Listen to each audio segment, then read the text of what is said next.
Welcome! In front of me I have HUAWEI Watch GT 6 and I'm gonna show you how to adjust the screen brightness on this watch.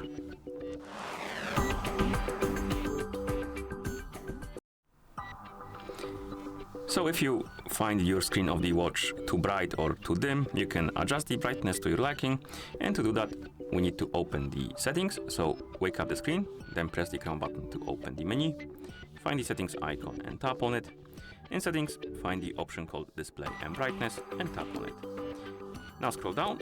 By default, the automatic brightness will be enabled and the watch will adjust the brightness automatically according to the surrounding light.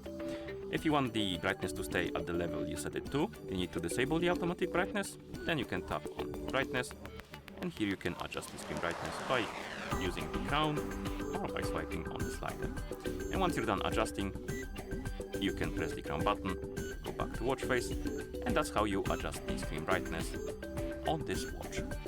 Thank you for watching, and if you found this video helpful, please consider subscribing to our channel and leaving a like video.